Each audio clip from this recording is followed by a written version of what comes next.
Hey, welcome in. Welcome to the Arrowhead Addict podcast. We are here coming to you live. Let me tell you, the dopamine, it's flowing.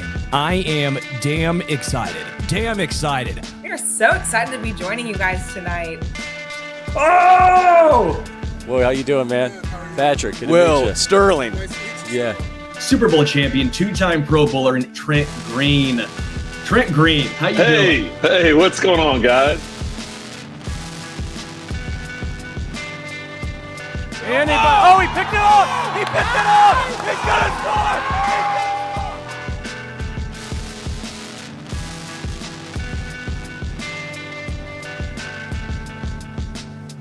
And we'll see you next week. But until then, as always, go Chiefs. All right, welcome into the Arrowhead Addict podcast, Chiefs post-game show. The Chiefs lose in the regular season, like they always do, to the Buffalo Bills, 28-21. And what was probably a really frustrating game for Chiefs fans, because I think a lot of folks thought Chiefs were looking good and they were going to kind of break this losing streak to the Bills in the regular season, but they didn't. And we're going to talk about it. Patrick Allen here with you, joined by the blog father, Adam Best, and the smoothest voice in Kansas City radio, Sterling Holmes. Adam, you founded this site. I'll let you start us off here. Give me your 50,000 foot, 10,000 foot, however many thousand feet view of this turd that you want. Well, first off, it's Groundhog Day, right? We've seen this time and time again. The Bills are the hungrier team. They come out, they're more sharp. They want this game more. I don't think it just comes down to that, but that's a big part of it. You can't manufacture Josh Allen and the Buffalo Bills sitting around for 10 months, just thinking about revenge, thinking about what they have to do to get over the hump to beat the Kansas City Chiefs. So I think that's a big part of it. I also think a big part of the trend, why we see this in the regular season and a different outcome in the postseason, as my dog refuses to leave me alone, basically like Joey Bosa and Patrick Mahomes, is that the Chiefs, I think, are better at making adjustments. We might have even saw that in the second half of this game. So I think if the Chiefs can get to the playoffs, which is more in question today, but I think they still will, they still match up pretty well with this team. But Patrick Mahomes did not have his best game. I think the offensive line is part of that. I think maybe guys not getting open is part of that. But the Bills defense, you have to tip their hat to them, because they were doing something with their coverage and their rush lane integrity, their contain, that made it look like Patrick Mahomes was uncomfortable scrambling. And when you take that rushing, that is the Chiefs' best rushing weapon. I think Kareem Hunt performed admirably today, but when you take that off the table for Patrick Mahomes, the Chiefs just become much easier to defend. And I think that was a major issue.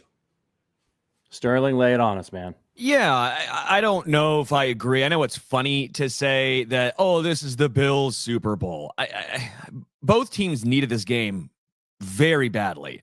Chiefs needed this game because right now, I know it's 8 games and 9 weeks and season doesn't end right now, but Jacksonville just won in overtime over the Raiders, which means the Chiefs are currently the 8th seed. So I don't think there's this sense of it just matters more for the Bills. This mattered for KC, and they didn't get it done. And I think it comes down to one major issue. There's a few other cracks in the foundation, but one major issue. They cannot get after the quarterback. Yeah, they did very end of the game, and Leo Chenal got him, and Chris Jones had one, and Trent McDuffie and Bolton teamed up for one. But throughout the entirety of the game, when they rush 4, when they rush 5, they cannot touch a quarterback. Josh Allen had time to kill the chicken, get the wing, put it on the grill. He had time to double dip it, put the sauce on it, let it cool, make his homemade blue cheese, and sit back there and eat before he got pressure on him. That cannot happen. Yeah, when Spags draws up sending 6 guys, sure, you can get pressure. You better get pressure when you send 6. But when they send 4 or 5, it is a debacle.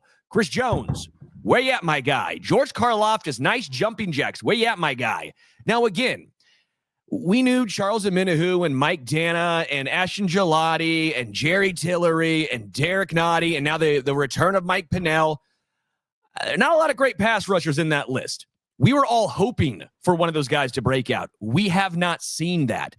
This is a major issue. So we can talk about the run game. We can talk about Andy. We can talk about Patrick. We can talk about a lot of things. But if you get your ass kicked in the trenches like that, you ain't beating any team. I agree with you, man. When the Chiefs lose big games historically, and this goes back basically throughout the entire Mahomes era, the other team gets pressure with 4 and doesn't have to blitz, and the Chiefs fail to get pressure with 4. It's a pattern we've seen time and time again, and it haunted them today. I agree with you, Sterling, 100%. And the reason I'm so bullish on it, this trade deadline, even more now than ever, going and getting Breece Hall, he should be on a plane to Kansas City tonight, and I'll tell you why. Because they're not going to get the pass rush they need in the trade market. It's just not going to happen. You just don't get those guys. Maybe you could get Myles Garrett, but they can't afford them, right? So it just doesn't happen. That's an issue that they're going to have to fix and figure out in the offseason. But for this year, the best thing they can do for this defense, maybe they make a small trade and they get some, a nice little pass rusher. It helps a little bit. They need more than that. And you saw it tonight. They can't cover tight ends. They can't stop the run. And they can't get after the pass rusher or the quarterback when they're playing a premium team and a premium quarterback like the Buffalo Bills. And that's going to cost them in an AFC championship game and a Super Bowl.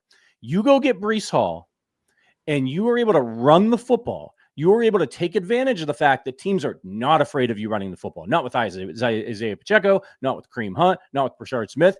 And you start running this is the worst or second to worst but run Patrick, defense I got to stop you right league. now because Andy Reid's going to stop you.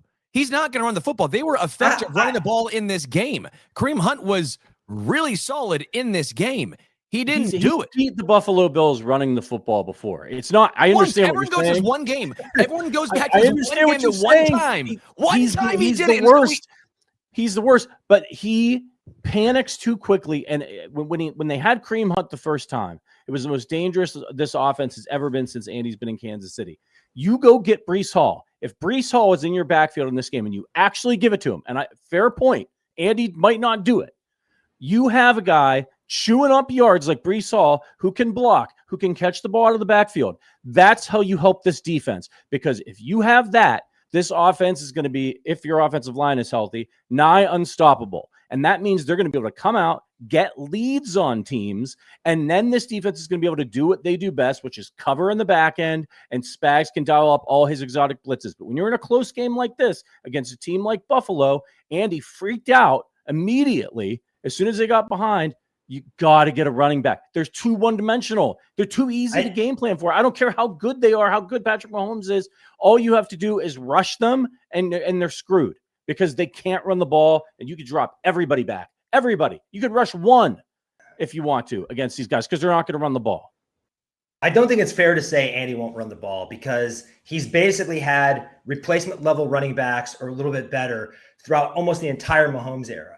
If he had a guy like Breece Hall, I do think he would use him more. We saw him use Jamal Charles adequately. We did. Because Patrick wasn't on this team. But we've seen it before. I mean, I don't want them. I want them to be a pass back heavy team. I think they should be. They have the best player in the league. But also, you start pounding the rock over and over again with Kareem Hunt, it's not going to work. His efficiency is going to come down. They are going to stack the box a little bit more. I just don't think it would work. I do think they need a better talent there. Clearly, Rashard Smith is not the guy.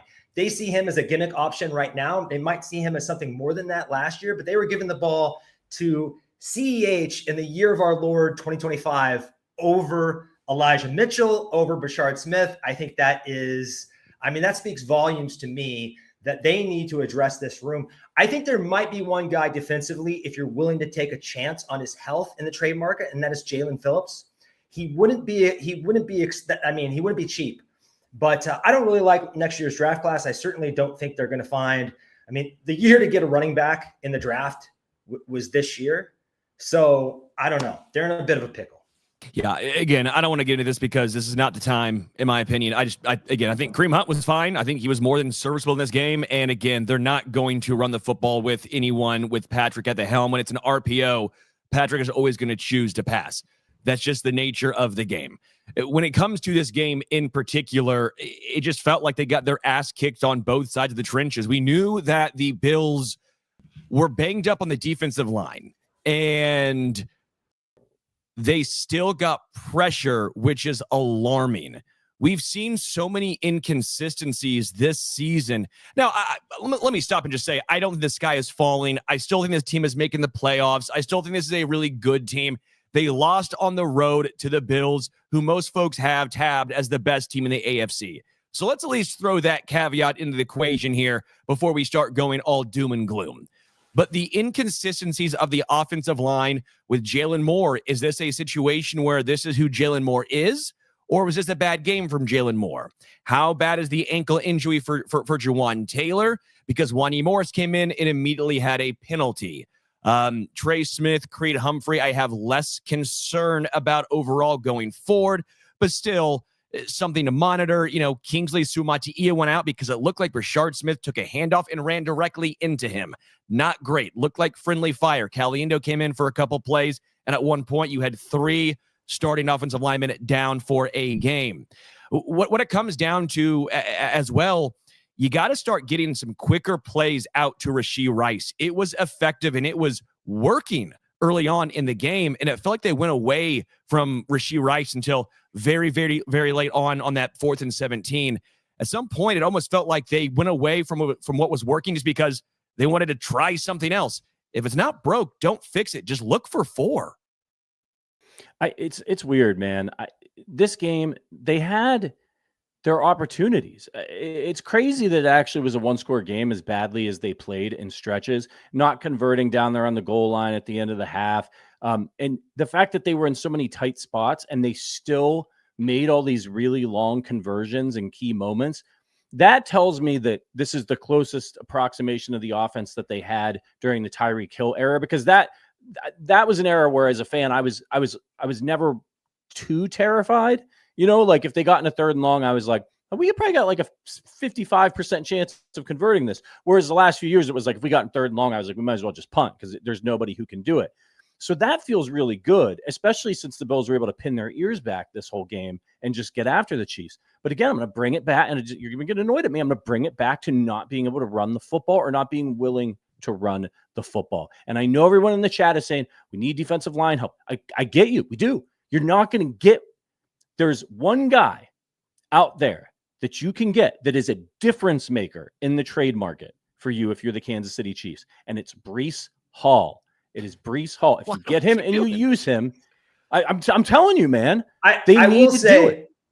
There was a screen call that was dialed up that I actually think would have worked, but it hit Trey Smith's helmet.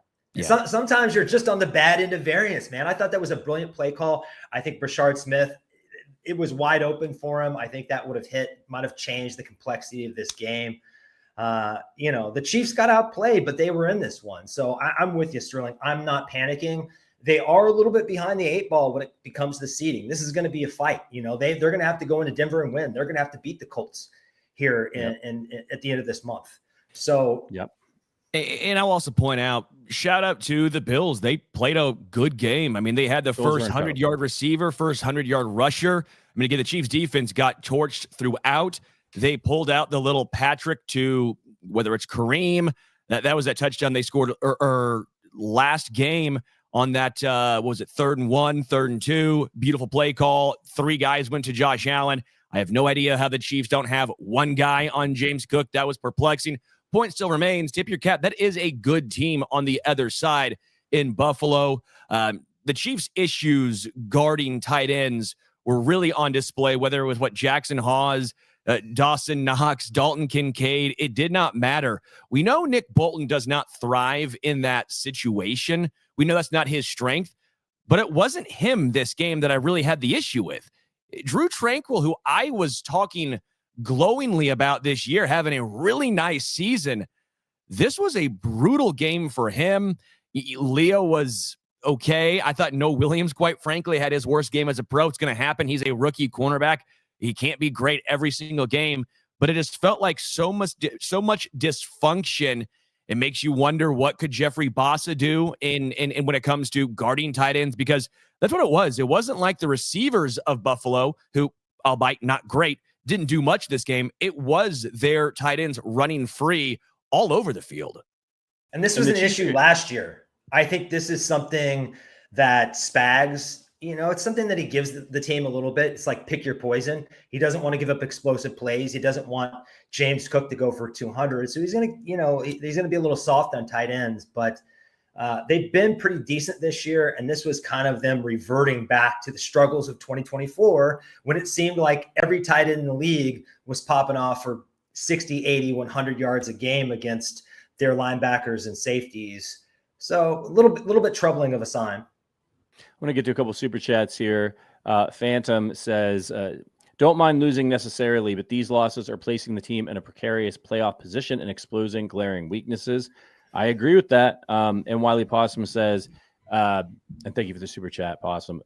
How well the O-line rebounds, both in health and play, will determine this team's level of success going forward. Healthy Simmons and Taylor is a start. Well, look, the bye week couldn't come at a better time for the Chiefs. And Jesus Perez says this is what happens when you don't have your O-line.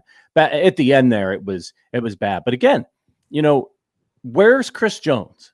Like, I haven't obviously gone back and watched the tape yet to see exactly what happened. And I think anybody that says, unless they were just sitting there watching Chris Jones the entire game, they know exactly what happened with Chris Jones in this one is lying. But, like, it didn't feel like he was there. It felt like he was you didn't know whether he was in the game or on the sideline in this one. He did have plays here and there, but he did have the big 3rd and 14 where I think he blew up that play and pushed Spencer Brown back, and Leo Chanel got a cleanup sack. But then at the end of the game, Spencer Brown was blowing him off the ball 5 or 6 yards, and James Cook was getting an easy rush, and that was basically all she wrote, that running down right there. Yeah, and you and I talked about this week, Adam, about the Chiefs being in their base personnel and maybe deploying a similar game plan to what they did against the Lions, where, look, they go up against the Lions have a really good tight end. They have good wide receivers. They have a fine quarterback. They have great running backs. And the Chiefs were able to hold up in that game. And this one, the Bills just took advantage of that. They got the matchups that they wanted across the middle of the field. And when the Chiefs, they did a little better in the second half on James Cook, but they had a hard time stopping James Cook too. So why are you in the base personnel if you can't stop the run and the tight ends are going to eat you alive? It is a huge weakness and problem for them. And that's why I'm like, I don't know. Is there one guy you can get that can fix all that for you in a trade? Probably not. I think you need to be playing from ahead. Whether that's a running back or you figure out how to be, more efficient with your offense, you need to be playing with the lead.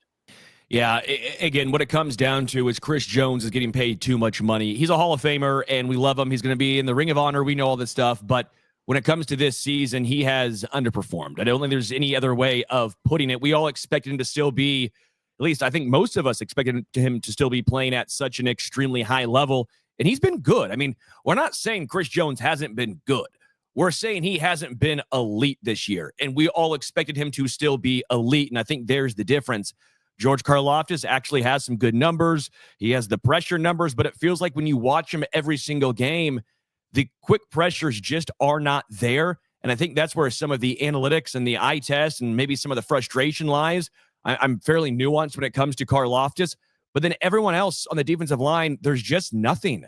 They're getting nothing from. So it's tough. We're sitting here complaining about Chris Jones, and I get it with the contract. You are expected to do a lot more. But when half of your defensive line at any given time is providing nothing, you're going to get double teamed. You will get triple teamed. Like, it's the nature of the beast. We all expected Charles Omenihu, after all the trash talking he was doing on the X, to back it up. We haven't seen it for the start that Gelati had early on, and we were all excited for Gelati, right? We're like, yeah, look at him. It's been quiet, all quiet on the left defensive end front. I don't know where the Chiefs get this rush from besides dialing it up with Spags, which, again, he is good at, but this was a exploitation of the Buffalo Bills in this game. There's not many teams that can do this, by the way. It's why you see the Chiefs hammer these bad teams and even average teams at times. The Bills are one of the few teams that can do this because they have the tight ends, they have the running back, and they have the quarterback with a good offensive line. When you have that combination, you will have success, but only a handful of teams, tops in the NFL, have all of those components. All right, I've got a question. I want to pose a question to you guys, and I'm going to pose it, and then we've got a quick ad read that we've got to get to. So I want everybody to think about it while I take care of this ad read, a little bit of business. If this game was at Arrowhead, do the Chiefs come out on top? All right. Let me know in the comments. You guys think about it. And we're going to let you guys know that football season's in full swing, and Underdog is the best place to play to get in on all the action. Underdog is easy. You just pick whether your favorite players are going to go higher or lower with stats like rushing yards, receptions, touchdowns, and more. If you get your picks right, you could win up to 5,000 times your cash.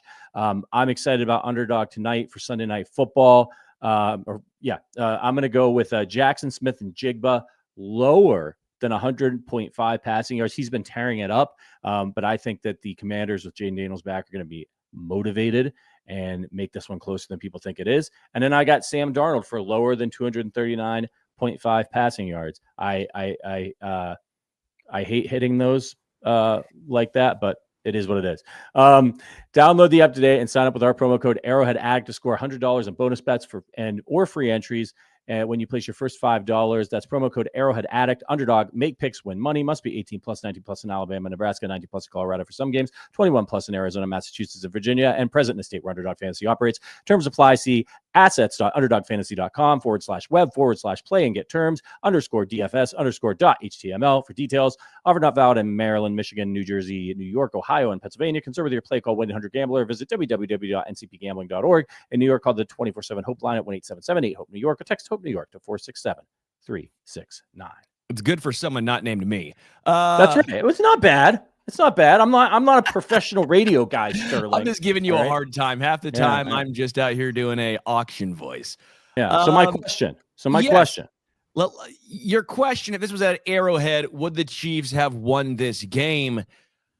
It's a great question, a tough question. I think we don't know.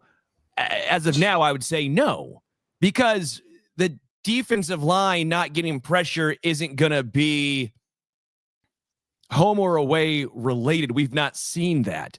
If it was a situation where we think it may have caused more procedural penalties, or if the Chiefs had a ton of procedural penalties and false starts, and because Buffalo was loud, don't get me wrong, it was bumping up there in Buffalo. You could hear it through the TV. You could see how loud it was. That's the last home game they're going to have against KC, unless it's a playoff game, right? Before they move to the new stadium. It was loud. And so if you would have said, yeah, the Chiefs had a whole bunch of procedural issues, if that game was at home, the Chiefs would have won. No. I think the Bills win either way. The Bills have proven, again, it's one of the teams, especially in the regular season, I always tip my cap to. They've proven it. They can beat KC in Arrowhead. It does not matter. They're a very good team. And we saw it on full display tonight, or this afternoon / tonight. It's daylight savings time, so it's dark already. Tip your cap. They were the better team today, no matter where they played. Best, what do you think? No, this isn't Drake May and the Patriots or Daniel Jones and the Colts coming into the unfriendly confines of Arrowhead. These two teams know each other so well at this point, especially Josh and Patrick and the coaching staff. They're almost as comfortable on the road as they are at home. I don't think it matters. The only hypothetical for me that changes the outcome of this game is, would the Chiefs win if they had Josh Simmons? And my answer is going to be yes. Because I thought Patrick Mahomes reverted back to the guy who looked extremely uncomfortable with his tackle play at the end of last season, and just didn't look like he knew where he wanted to go. He wasn't scrambling. He was holding on to the ball too long, and just didn't look like he trusted anybody. I agree with Sterling with Rashee Rice. I would even take it a step further. I thought he was playing outside too much, and it was good to see him do some damage further down the field and with some big boy routes instead of just the quick hitting stuff. But they could have moved him in the slot and manufactured some more touches to keep the offense on schedule and kind of like calm Patrick and everything down. But also, like, if the running back room looks like this, let's Deebo Samuel him. He was looking pretty good. I'm not talking a ton, but 3, 4, 5 touches out of the backfield, and not only handoffs, but I just think they're going to have to be really creative about getting the ball to Rashee, because it looked like at some point the Buffalo Bills said, number 4 is not going to beat us. We're going to make 1 beat us. We're going to make 5 beat us, 87. 4 is not going to beat us. We're just going to change everything to take him away. And they kind of did to some extent. Yeah, I think if it's at Arrowhead, I think it's a 50-50 game. I think this one, they played like crap. They were on the road. The Bills fans were tremendous. I think being an Arrowhead still matters as many times as the Bills have done it. I think a couple of plays here and there maybe go the Chiefs' way, a couple penalties that make a big difference in this game. I mean, I'm not blaming the refs at all. The Chiefs got beat, right? But that bad call that the refs got wrong, killed a drive for the Chiefs. They still may not have gotten any points on that drive, but in a one-score game, a call like that matters. So, yeah, you take this game to Arrowhead, and maybe it's a little bit closer. Now, chances are, if the Chiefs play the Bills in the playoffs, they're going to be playing in Buffalo because they lost this game, and they lost to the Jaguars, and they've got some serious issues that they need to deal with here.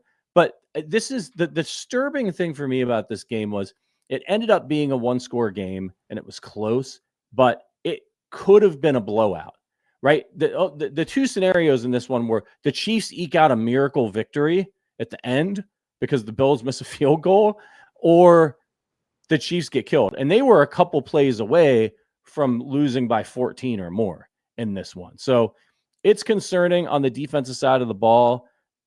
The Chiefs' defenses always get better as the year goes on. Spags figures things out, and this is a good litmus test for this team.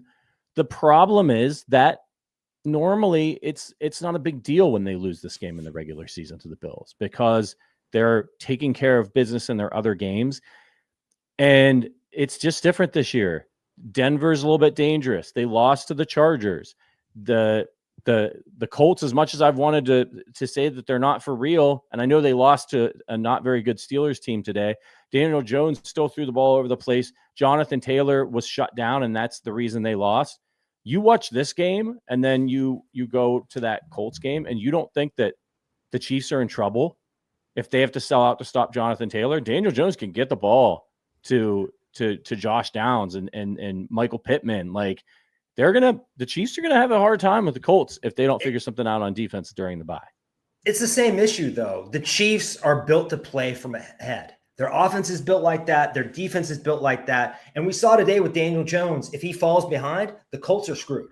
Like, if everything is on his shoulders and not Jonathan Taylor and, like, matriculating the ball down the field in a very controlled and designed way, and he has to, like, go get buckets consistently, he's not going to do it. He's not going to do it against Patrick Mahomes in the playoffs or Josh Allen or whatever. So I think it's the same issue. The Chiefs cannot get behind. I don't know if they start, like, second guessing deferring just to come out and get the lead. I know Andy Reid likes to defer. I kind of don't love them getting into a 0-7 hole straight off the back if they're wanting to force other teams to pass and abandon the run. Just kind of thinking out loud. But I mean, again, you have to tip your hat to Buffalo because running backs just do not get 100 yards against the Chiefs. They just don't. It never happens. And James Cook, that offensive line, those tackles, those tight ends, offensive coordinator Joe Brady, they got it done today, and they just outplayed the Chiefs. So what I think will be a nice litmus test for the rest of the season, what we saw in this game yet again was when a team is very balanced, this defense can struggle. We saw them against the Chargers struggle. We saw them struggle in this game, and we saw them against Jacksonville to an extent that was a little wonkier, but struggled. There are a few more games. Denver has been fairly balanced this year. They're not a great team offensively, but they're a balanced team. The Bills run the ball more than any other team in the NFL. We saw that. I think the Colts will be a great litmus test. Tyler Warren is a very good tight end. Obviously, you couple that with Jonathan Taylor. I'm just trying to think off the top of my head. I mean, even if the second time around against the Chargers, we've seen Gaddison really take off, with Oronde Gaddison take off as a great option for that team. I mean, that's what I think we're going to have to look and see if this Chiefs team can do is we know they can lock down most wide receivers, but can they lock down tight ends with also a team having a good run game? That is what we need to see moving forward from this team. There'll be opportunities to prove it. Again, this time around, they got beat, and that defense did not look good. Sterling, I believe you have a very special message from our friends at True Classics. Oh, baby, I do. I have a great thing to tell you about our friends at True Classics, because guess what, y'all? My clothes just came in. They sent me so much glorious things, and I'm sitting here rocking it all at the gym all of the damn time. It fits so good. I rock it under whenever I wear like a jean jacket. Their t-shirts feel and fit so damn good. I'm not the most muscular guy in the world, but I'll tell you this much. It does hug your biceps. You know how they have those commercials and you'll see them like hugging their biceps and leaving a little room for maybe the guy that drinks 11 beers on a Wednesday night? Who could that be? It's this guy. Maybe I have too many beers on a Wednesday or Thursday night, but True Classic covers it and makes me look good. People vote with their dollars, and True Classic has sold over 25 million shirts to more than 5 million customers and racking up over 200,000 five-star reviews. Okay, I'm telling you, this fits where it should. It feels incredible, and they do not break the bank. You get that tailored look without sacrificing comfort or blowing your budget. No BS. It is True Classic. True Classic built for comfort, built to last, and built to give back. So stop the cheap throwaway stuff. It is True Classic. Again, they sent me some stuff, and it all is phenomenal. Their joggers, outstanding. Their sweatshirts, outstanding. Their T-shirts are great. It's not just T-shirts. They have it all, and you can find them at Amazon, Target, Costco, Sam's Club, or head to trueclassic.com/Arrowhead to try them for yourself. Again, trueclassic.com/Arrowhead. Quick note on the Chargers. Joe Alt, their left tackle, it sounds like he has another high ankle sprain. So that could really affect the AFC West down the stretch. Patrick Surtain, too, is also out. He's not going to be available. And he's Denver's best player, and he's not going to be available 2 weeks from now coming off the bye. Chiefs are, depending on what's going on with Juwan Taylor, relatively healthy. And also, can they get Isaiah Pacheco back for the next game? Will Josh Simmons be back? Because if those two guys were there today, I think, again, this looks a little bit different. And if you look at the schedule ahead, Chiefs in the bye next week, much needed. If they come out of that bye, they make some kind of impactful trades. I'm not going to wave my flag anymore. Some kind of impactful trades that help the team on one side of the ball or the other. Here's their schedule after the break. At Denver versus Indy, at Dallas, Houston, Chargers, at Tennessee, Denver, at Vegas. Look, those AFC West games are going to be tricky against the Chargers and the Broncos. The Colts can play. It's not out of the realm of possibility that they run the table. It just isn't. And I know it feels weird to be saying that after the way they looked tonight and the way they played, but the deficiencies that they had tonight in this game doesn't wipe away what we've seen in the last 3-4 weeks from this team and the way that they've been playing and as good as they've looked on offense. And even at times, the explosive plays that they managed to get on offense tonight and what I would call generally a shit show of a performance for the offense. So, that should give you some hope with the adjustments that they'll make during the bye week and maybe any impactful trades that Veach can make. This is a manageable schedule. They don't have a lot of room for error, but it's a manageable schedule. I think the AFC West is still on the table, although it's going to be really hard because they put themselves in a hole. Sterling, what do you think, man? Well, yeah, I think there's some fair points in there. Again, my thoughts. I think the Bills are a great team. Just full transparency. I've thought that for a long time. If you've ever listened to me, known me, I've been a huge Josh Allen fan, supporter. I just think he's outstanding, right? If you know that, I've said he's the second best quarterback in the NFL for years. So that's just something I've been consistent with. You don't face the Bills again this regular season. And by the way, I think, for example, the Chiefs, I hate always saying beat themselves, but like the Jaguars game. That game probably told me more about KC and what they didn't do than and maybe them almost overlooking Jacksonville than it did about the Jags.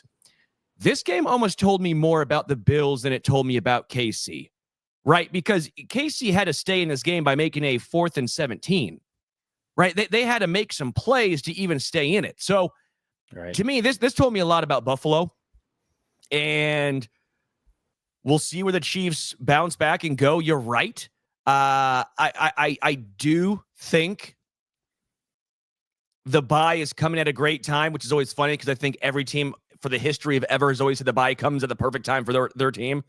But they need to regroup after this, and they got to figure out how to stop tight ends, how to get pressure.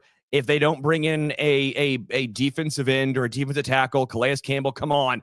You know it's bad when I'm wanting 39-year-olds to come to Kansas City. Come on, baby. They got to regroup. they got to get the offensive line healthy, and they got to figure this out, but they're not a bad team. If folks who are freaking out thinking that this Chiefs team is done, they're over, I think you're misguided personally. Here's a question for you, Adam. At the end of the first half, should the Chiefs have gone for the touchdown on 4th down? I think so. Yeah. I didn't like the shotgun handoff to Kareem Hunt. He's very good at short yardage, but he's just not fast enough to hit the hole from that distance, I don't think. And also on the goal line, sometimes when it's 4th and short or 3rd and short, the Chiefs do a lot of funky stuff. Sometimes Mahomes will take the ball and roll out. I just think they knew it was coming there. So the problem probably was that, I think, that play call there. But yeah, I think you just have to be aggressive against the Buffalo Bills and tell yourself field goals aren't going to cut it against the other biggest alien quarterback in the NFL, Josh Allen. He's going to get his. You got to get yours to stay in the game. And things would have looked a lot different if they got 7 there instead of 3. Yeah, I would 100% have gone for that. Even if you don't get it, I think the process was correct. You're right. I think the play call on the 1st down really sunk them. That was just a poor decision in my point, or in my opinion. I don't mind running with Kareem, by the way. I mind running out of shotgun with Kareem in that situation. That's where I had the issue. If you get stopped under center, tip your cap. All right, now you call the timeout, and then you still have 2 pass plays left. But you didn't do that way. That was perplexing in my opinion. But even when it got to 4th down, I still thought they should go for this. You get the ball. I get the thought process of you kick a field goal, you have a chance to tie it up when you get the ball coming out of half, brand new ball game. I got that, but I just felt like you got all the way down there. Your defense actually did a decent job the rest of the game. They've only 7 more points the rest of the game overall. So they somewhat did their job in the second half, even though it didn't look pretty. But yeah, I thought you should have gone for it either way on that 4th and 1. A couple of super chats to get to. One from Edric. Appreciate you, Edric. D was whatever. This offense playing like this. Denver, Indy, Houston, LA Chargers have to be salivating. Yeah, we got into that a little bit with those teams. Again, I think the teams with good tight ends, those are the guys who are salivating. Chief O'Reilly donates and says, good game. See you in January. Good call. Bills, Chiefs, I think they shall meet again. I hope they meet again, and I hope the trend continues. Grant, appreciate your super chat, says, this was a, earmuffs kids, shit show. Sterling, get me on. I don't have that power. I don't have that power of getting you on this, but I'll just shout you out, Grant. I appreciate you, Grant. Yeah. Listen, do you guys think, and I'm not grasping for a silver lining here, but it's something that I've thought about before. I see a lot of people saying, like, hey, the Andy Reid's play calling is vanilla when he knows he's going to play a team in the playoffs. He always has tricks up his sleeve. I don't buy that. And I think Andy's trying to win these games. He knows this, especially this year, like the situation that the Chiefs are in. They can't afford to just be like, if we lose, we'll be fine. But psychologically, when you're game planning and then you see this team, if you see this team again and you're the Chiefs, you had all these things that didn't work out for you and go wrong. And then you're Sean McDermott and his staff, and they're like, well, if we could just do that again, we'll beat these guys in the playoffs, right? Like, it's the same thing every year. What changes do you make? Like for the Chiefs, it's kind of like, okay, all right, they got us in the regular season. We got to adjust to some of these things. But if you're the Bills, like, how many big changes are you going to make ahead of another matchup against the Chiefs when it works so well this time? Do you think that bites Buffalo a little bit? That it's like they're like, yeah, we can handle these guys, and then Andy's made such big adjustments that they're just not prepared for them, and they get. It's like early in these games, right, in the regular season. Seems like the Chiefs kick a lot of field goals against Buffalo, and it's really frustrating. Buffalo gets touchdowns. And then they get to the playoffs, and the Chiefs come out on offense, and they're like shot out of a cannon for the first like quarter and a half, and then Buffalo scrambling to catch up. Adam, what do you think, man? Am I crazy here? Am I like tinfoil hatting? No, Sean McDermott is not really good at changing his stripes. He just, especially defensively, they just kind of do what they do. And we've seen it be a problem for them in the past. And meanwhile, Steve Spagnuolo, if you want a bespoke game plan for a quarterback in a playoff environment, He's one of the guys. He might be the guy of all time, along with Bill Belichick and now Vic Fangio. He's up there in the pantheon of great one-game defensive coordinators. So, and I think the Chiefs, I do not think they have a vanilla playbook. I think they are better at treating this first matchup like a fact-finding mission after the fact and evaluating themselves, self-scouting, and then taking what happened in the first matchup and altering that game plan the second time around. They have been better than the Bills every single time they've met in the postseason at making adjustments from the first game. And I just think this coaching staff is better at that than the Bills. I just also think psychologically, I know Sterling, the Chiefs also really wanted this game, but Josh Allen at this point, I mean, my God, he just must think about Patrick Mahomes and how to beat the Chiefs 24/7.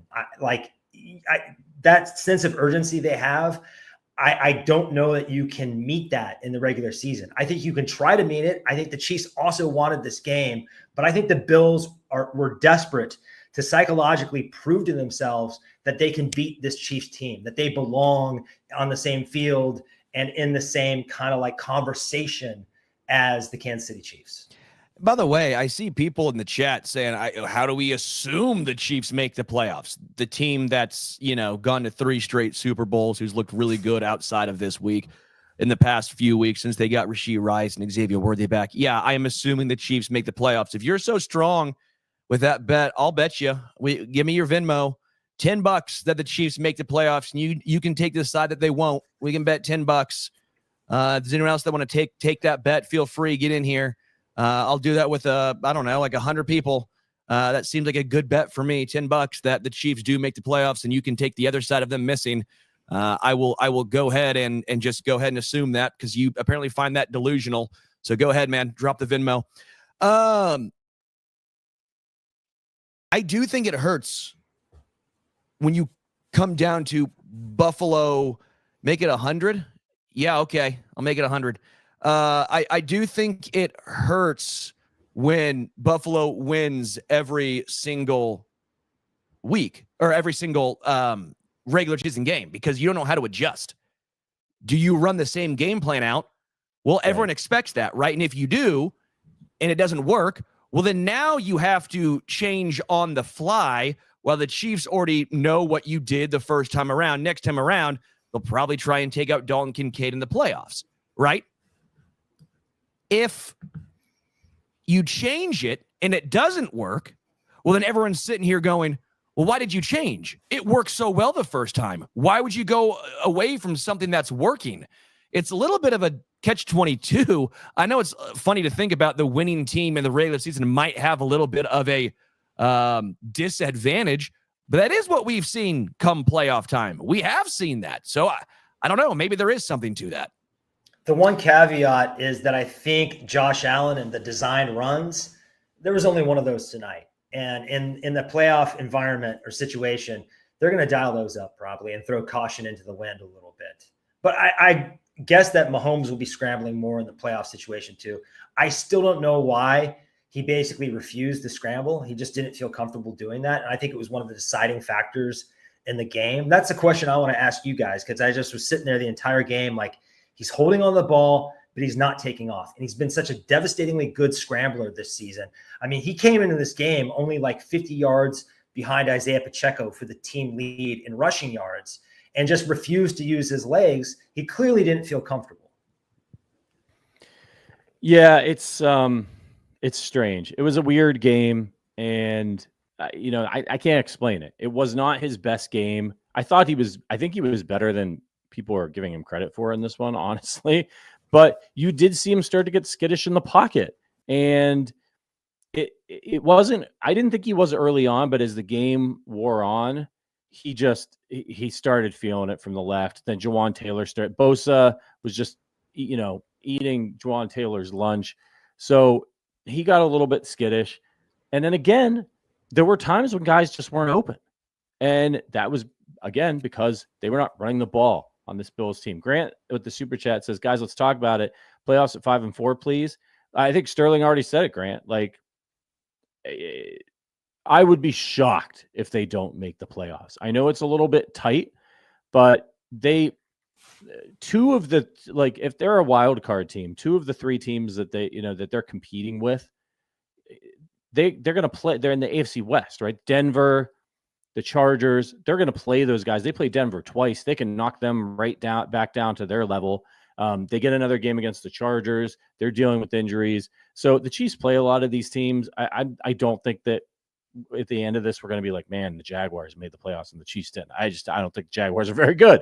Vladimir Putin comes in with the super chat. Our old pal says, Jesus H, what a crap game. I'm sure they'll bounce back, but this one hurts. I'm not calling them washed up. They'll make the playoffs. Book it. I'm with you, Vlad. They're going to be okay. But they got some stuff to figure out during the bye week. And as you guys have pointed out multiple times during the show, Buffalo's good. People have been talking crap on them this year, and they have their own problems that they need to deal with as well, particularly on the defensive side of the ball. But just like the Chiefs, when you have an all-time great quarterback, and I do believe Josh Allen is an all-time great quarterback, despite the fact that he doesn't have a Super Bowl yet, you always have a chance. You're gonna be able to overcome deficiencies, and the Chiefs are going to do that this year. And I do think I'm not gonna put down a bet yet that they're going to win out. We'll see. I want to see how the trade deadline goes in the bye week, but I may be singing a different tune after the bye week if they do what I want them to do. What do you think, fellas? Should we give out some hardware? I hate giving out hardware for losses, but some guys did put forth an effort today. So this is a segment that we like to call Earning Their Arrowheads. Some people played well, even though they lost. So we award Arrowheads to players we think embodied the winning spirit, even if the team didn't pull it off. Adam, I'll let you start us off. Who are you giving an Arrowhead to? Sterling's calling for the ball. I don't want someone to steal this from me, so that's why. Okay, go ahead. Don't steal this from me. Yeah. Harrison Butker's back, you guys. Let's go. I'm all in. That's a win. The Bills tried to ice him with 9:34 left in the second quarter. What was going on? Unless I missed something, do they have 10 guys or 12 guys or what?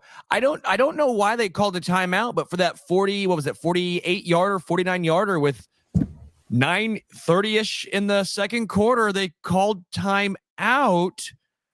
I don't know, other than they were trying to ice Harrison Butker, who has struggled this year. So I was thrilled, and that may be the best kick outside of the 59-yard fire drill that Butker's had all season long. It was pure. It was lovely. So I'll give one to Harrison Butker for that performance. I'll let you guys go next. I'll have one more, but I didn't want anyone to take my Harrison Butker love right there because he needed to get an Arrowhead because he struggled this year. So that was nice to see the icing go wrong for Buffalo. It does feel better. Adam. God, this is tough, man. I'm going to give one to Hollywood Brown because 2 for 73. I think he reestablished himself as a deep threat. Tyquan Thornton has been playing less, kind of disappearing a little bit as a vertical weapon. Xavier Worthy and Patrick Mahomes traditionally don't have the best chemistry on the long ball. We saw an interception on one of those plays. We saw Maxwell Hairston running stride for stride with Xavier Worthy on another one, which really surprised me, but the kid is fast apparently. So they're going to need Hollywood Brown on the field, healthy and stretching defenses both horizontally and vertically. And I think he did that outside. I mean, Rashee Rice played well, but on the defense, man, I don't know. Trent McDuffie, I guess. Like, it just wasn't that good of a performance. They let a guy rush for 100 yards. They let the tight ends go nuts. So nobody gets an Arrowhead on defense. Maybe Steve Spagnuolo for calling up a timely blitz, on third down, but it's rough. Yeah, it's hard to find somebody on defense that maybe Leo Chenal. Maybe I'll give one to Leo. He had a couple nice plays in this one. Almost got stiff-armed to hell from Josh Allen, but still managed to bring him down. He's strong. That was good. That was a good play. So I'll give one to Leo. I'll give one to the old dog, Travis Kelce. Another solid game from him. 4 for 66. Wish he could have done a little bit more in this one, but there were no big mistakes from 2-point Travis. conversion too. Remember, Right.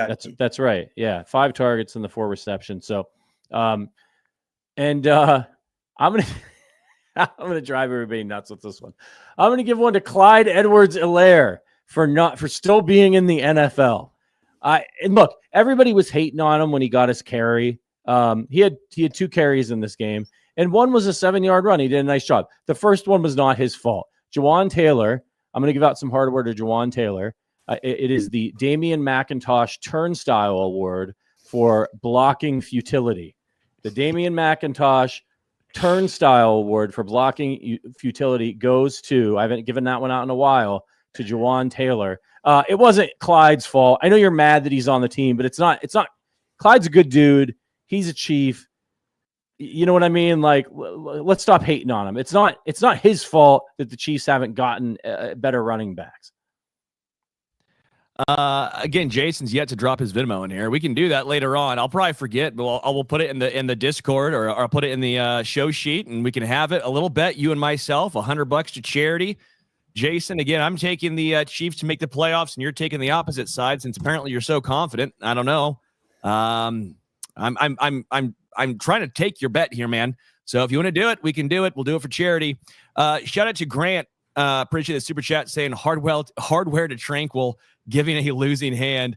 Good call. Yeah, not great from Drew. And the two other ones I wanted to get to. One from Lil Rico says Worthy is a weird route runner. He doesn't ball track or ball hawk. And yes, I noticed that at was that against the Jaguars when they were down and they had like 20 seconds left and they tried to force it down the field and it was an incompletion. And I'm sitting here going, Worthy never came back for that ball. Like, we'll see Tyquan Thornton come back for the ball. We'll see other guys at times come back for the ball. Rashee Rice does it, but it doesn't. And this is not saying that I think Xavier Worthy's a bad player or anything. It's just something that I think in his evolution of his game, he will hopefully improve on. You're right. It doesn't feel like he always, like, there was a chance where he could have drawn pass interference. Hairston did a great job running stride for stride with him. The ball was underthrown. And how many times do you see receivers just stop and just throw their hands out and they draw PI? It's a dumb rule, but it's the rule. And Worthy didn't even make an effort to try and go back towards that ball. He just basically assumed that, all right, I'm not getting it, plays over. And again, 9 times out of 10, you're probably right. But why not try for that one? Try and draw the flag there. He could have got the flag easily. Yeah. If he was able to stick his foot in the ground, all he had to do is stick his foot in the ground and go like that, and it's pass interference. Yeah, so I was a little surprised by that. And shout out Cole Bishop of the Bills. Good call, Jeremy. Yeah, Chiefs don't really deserve a whole bunch of arrowheads, but Cole Bishop of the Bills, their safety, he played really well. Shout out to him. Good call. Adam, your dad is in the chat, the old Chief. Okay. And he says, the window has closed this year. Time to look for the 2026 draft. Drew is through. Do you got anything to say to your old man? He's waving the white flag. We need to frame that for later this year. He's an alarmist. I mean, this is just what he does. I've been his therapist for Chiefs losses my entire life. But when you were talking about Damian McIntosh, if we're going to give that to Jawan Taylor, we got to give Jalen Moore the Wills VTech award. Remember Wills VTech? Yeah. Maybe the worst tackle I've ever seen in red and gold. Yeah. Donald Stevenson. That's another no go. It was Giselle Jenkins. You know, there have been some ones, but yeah, we need Josh. I'm praying. Let's pray for Josh Simmons and his family because he cannot get back to Kansas City quick enough. But Dad, go have a beer or something, take a walk, touch grass. It's going to be okay. These are the Chiefs. I mean, how many times have we been through this each season? The Christmas Day game against the Raiders, or there's a million examples where it seemed like all was lost and everyone was throwing their hands up, and they're almost always fine. I think they're going to figure it out. They are very capable of running the table. In fact, I kind of expect them to come out of the bye and do so because they're kind of going to have to, or close. No. So they don't have to run the table. 12-5 is not going to be what it takes to get in the playoffs. I know it's been a while. They can. I know it's been a while since the Chiefs have had to try and vie for a playoff spot, but 12-5, you are 1,000% in if you go 12-5 best. I think They 10-7 is where you start getting a little bit of to the, okay, you might not make it in at 10-7 with some of the tiebreakers that have already happened. Jacksonville being an example of that, right? But 12-5, you're in. 11-6, you're in. 10-7, that's when it starts getting to the okay. We're not quite at the Animal House, the end when he just stands around with disaster going on around him and he goes, all is well. All is well. Yeah. We're not quite there. Was it over when the Germans bombed Pearl Harbor? Sterling? Hell no. No. Yeah, I'm with you. Look, they don't need to run the table, but it would be nice, and I think they can. I think, That's the point. The old chief, John Best, is in the chat, and he's saying, hey, what about Denver and Indy on the horizon? We need to remember, even though we lost this game, this is a team that beat the Baltimore Ravens with Lamar Jackson this year. They beat a really good Detroit Lions team. There is no team in the NFL right now, the Chiefs included, which is not without its warts. I mean, everybody's got some issues. The Colts, the best team in the NFL, and they lose to Aaron Rodgers and the Steelers. They're getting, got Calvin Austin was tearing them up. So, I mean, like, there is a long way to go. Injuries are going to happen. Teams are going to have their own stumbles in the way that the Chiefs stumbled to the Jaguars in a game that they should have won because they're a more talented team. Denver, the last couple weeks, I mean, Denver is this year's Chiefs. Like, if you want to find a team that is last year's Chiefs, they're pulling rabbits out of their hats in these games that they should have lost. So, are they going to be able to keep that up? Maybe, but I'm not so sure. So, look, the Chiefs have a lot of work to do. It's not going to be handed to them.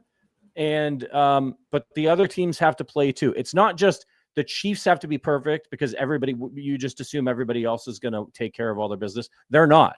All of them are not. They're all going to screw up at some point or another. Losing to last year's MVP, who essentially played mistake-free football today. I mean, he was on fire. That is not something you hit the panic button over. On the road. Bo Nix is not Josh Allen. Daniel Jones, we saw today, is certainly not Josh Allen. I think he is a fairly good starting quarterback, but none of these guys are Josh Allen. Yeah. Hey, Josh Allen, and let's just hats off to him. 23 of 26, 273 yards and a touchdown. If I'm Steve Spagnuolo, I'm printing that out and I'm hanging it all over the facility because I just want my defense to think about that. I'm gonna print out James Cook's stat line from this one. I'm gonna print out the tight end stat line, and I'm gonna be like, yeah, you guys played a whole football game against Josh Allen, and he only had 3 incompletions. Like, this is a proud group of Kansas City Chiefs. They bring it every year, even though they always win and they're always in the Super Bowl.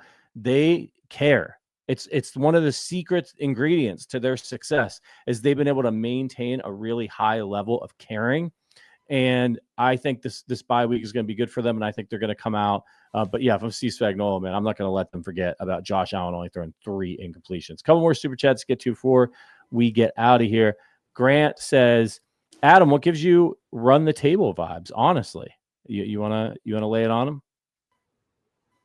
I've just seen this team flip the switch before. They're going to come out of a bye. I feel like they just faced their toughest opponent. I think that was a good test for them. It probably told them a lot about their strengths and weaknesses from a self-scouting standpoint.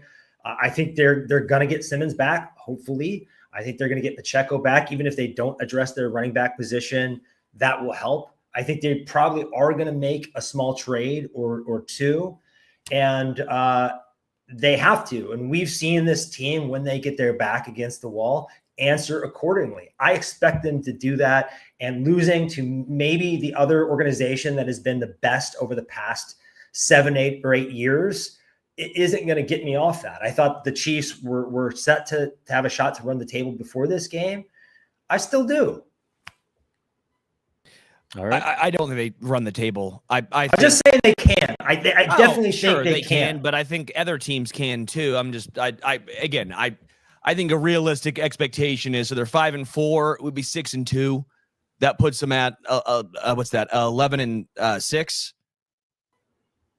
Yep. 11-6 is probably the more realistic expectation of where I think this Chiefs team ends up.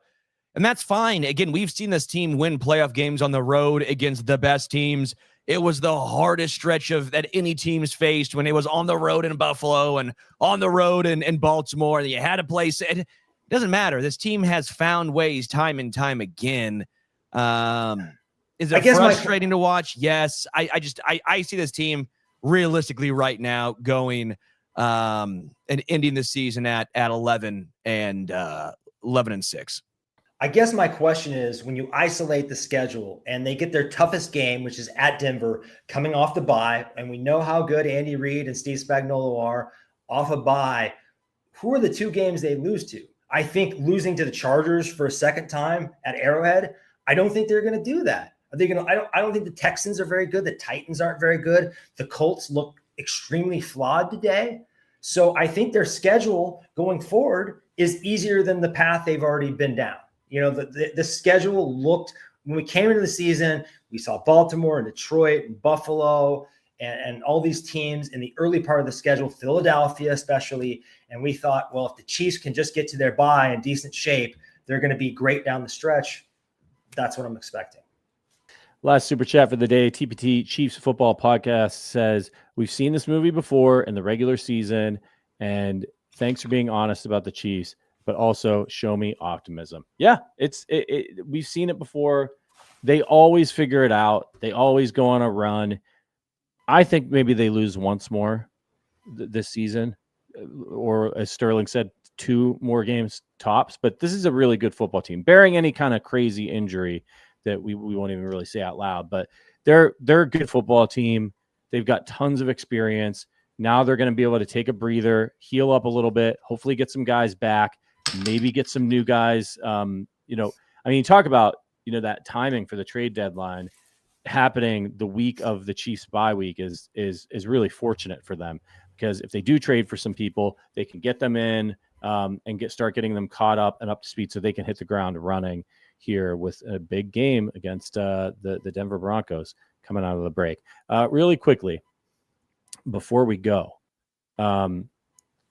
just know that we've got some special things lined up for our Arrowhead Addict family. This podcast is a membership. You can check out the link in the description. Each month we run an exclusive giveaway for members only.